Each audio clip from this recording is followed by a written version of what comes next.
ধৈর্য তো অনেক ধরলাম, কি লাভটা হয়েছে? ধৈর্য তো অনেক ধরলাম, কি আমার উপকার হয়েছে? সহ্য করে কি জীবন যাবে নাকি? আপনার মনে প্রশ্ন যখন আসবে আপনি বুঝে নেবেন এটা আপনার মনের প্রশ্ন নয়, এটা শয়তানের প্রশ্ন আপনার মনের মধ্যে ঢুকাই দিচ্ছে, যেন আপনি অধৈর্য হয়ে আঘাত করে ফেলেন। কারণ মিস্টার শয়তান ভালো করে জানে আল্লাহকে পাওয়াই হচ্ছে বান্দার কাজ, আর আল্লাহকে পাওয়ার জন্য বান্দার যতগুলা কাজ আছে সবচাইতে হাই লেভেলের অন্যতম একটা কাজের নাম হচ্ছে ধৈর্য। তো ধৈর্য দিলে তো আরো আপনাকে কাছে টেনে নিবে, ইতের তো ফেটরার। সেজন্য ও চায় না কেউ ধৈর্য ধরুক, সেজন্য বলে যে বহুত ধৈর্যস্ত আর কি ধরিবি। শয়তানের বলাটাকে আমরা মনে করি আমাদের মনের বলা, এটা আসলে বুঝতে হবে কোনটা আমাদের মনের বলা কোনটা শয়তানের বলা। এবার আপনি শয়তানের কথাটা শুনে ছোট ভাইরে দইলা কলার সাইড দইলা মাইরা দিয়েছেন, নাক একটা ফাটাই দিয়েছেন। কার কথা শুনে? জোরে বলতে হবে, কার কথা শুনে? তাহলে দোষীকে শয়তান, দোষীকে। এবার যখন আপনার হাটহাজারির পুলিশ আসলো, পুলিশ এসে যখন আপনাকে গ্রেফতার করতে চাচ্ছে, আপনি বলবেন যে স্যার আমার কোনো দোষ নাই, উইথের দোষ কার? শয়তানে হবু দাঁড়িয়ে কি জিরে। আমি কি বুঝাতে পারছি? ঠিক একই ক্যারেক্টারটা শয়তান হাসরের ময়দানেও করবে। আমরা যখন বলবো আল্লাহ নামাজ শয়তানে পড়তে দেয় নাই, শয়তান ডাইরেক্ট উল্টে যাবে। আমি কি বুঝাতে পারছি আমার যুবক ভাইদেরকে কথা?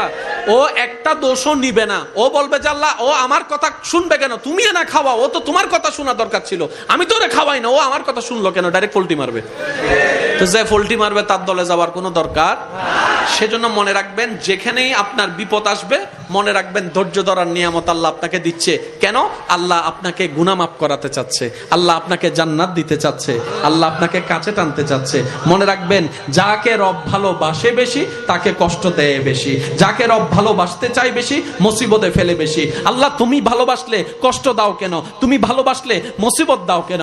তুমি ভালোবাসলে ক্ষুধার যন্ত্রণা কেন হবে? তুমি ভালোবাসলে আল্লাহ তৃষ্ণার যন্ত্রণা কেন হবে? তুমি না রাজ্জাক, তুমি তো সবকিছু রিজিক দাতা, তাহলে তোমাকে ভালোবেসে তুমি আমাকে ভালোবাসলে কেন আমার ক্ষুধার যন্ত্রণা, কেন আমার তৃষ্ণার যন্ত্রণা? রব্বে করিম বলে আমি চাই না সাময়িক এই 2 দিনের খাবার খেয়ে আমার ভালোবাসার বান্দাটা বেঁচে থাকুক, আমি চাই তো তোর জান্নাতের ফল খাওয়াতে। এবার বলেন ধৈর্য কখন ধরে? বিপদ যখন আসে।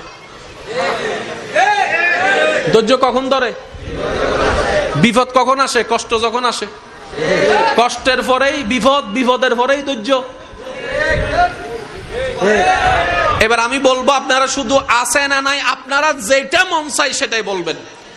এজিদ বাহিনীর কাছে ফানির কষ্ট আছে।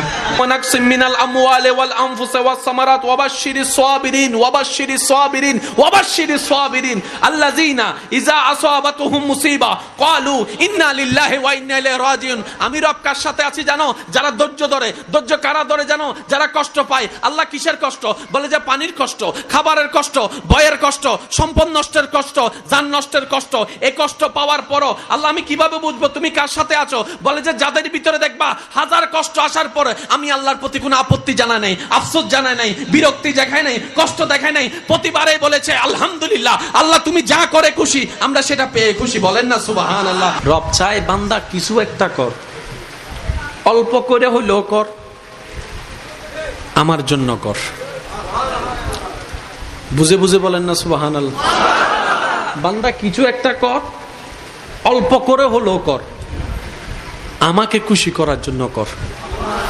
ওই করাটা এমন ভাবে কর যে করাটা দেখে আমি মালিক খুশি হয়ে তোর সারা জীবনের গুনাহকে মাফ করে দিতে পারে। আর আমি যদি মাফ করে দিই তোকে জাহান্নামে নেওয়ার ক্ষমতার কারণে জান্নাত তোর হয়ে যাবে।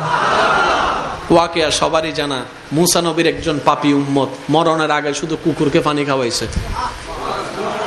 তো মুসা নবীর উম্মতের জন্য যদি রব এত দয়াবান হয়, আমরা তো আল্লাহর হাবিবুল্লাহ নবীর উম্মত, আমাদের জন্য আল্লাহর দয়া আরো বেশি। কথা বলেন ঠিক কিনা? সেজন্য আজকে থেকে দোষ দিব আমরা সবসময় নিজের। ব্যর্থ হয়েছি আমার দোষ। জোরে বলেন না রে ভাই, ব্যর্থ হয়েছি আমার দোষ। লাভ চান না লস চান? একটা আওয়াজ দেন, লাভ চান না লস চান? আল্লাহ আমাদের সবাইকে একটু বুঝার তৌফিক দান করুন। ও আল্লাহ, তোমাকে খুশি করার মতো কোনো আমল এখনো পর্যন্ত আমরা কেউ করতে পারি নাই, কেউ পারি নাই। তো তোমার কাছে একটাই ফরিয়াদ, মওলা আমাদের উপর তুমি নারাজ হইও না, আমাদেরকে তুমি ফেলে দিও না। আমরা তোমার বান্দা মওলা, তোমার বান্দা। আল্লাহ যতই ভুল করি তোমারই তো বান্দা। তুমি ফেলে দিলে তো কোথাও যাওয়ার আর ঠাঁই নাই আমাদের। আল্লাহ আজকের এই মাহফিল থেকে আমাদেরকে তোমার প্রিয় বান্দা হওয়ার জন্য, দুনিয়া এবং আখিরাতে জিতার জন্য যা যা গুণ অর্জন করা দরকার আমাদের সবার ভিতরে সেই গুণগুলো তুমি দয়া করে দান করে দাও। আমিনের আওয়াজ আরেকটু বড় হলে সুন্দর হতো। আল্লাহ তোমার প্রিয় বান্দা হিসেবে আমাদেরকে কবুল করে নাও। তোমার নবীর প্রিয় উম্মত হয়ে কবরে যাওয়া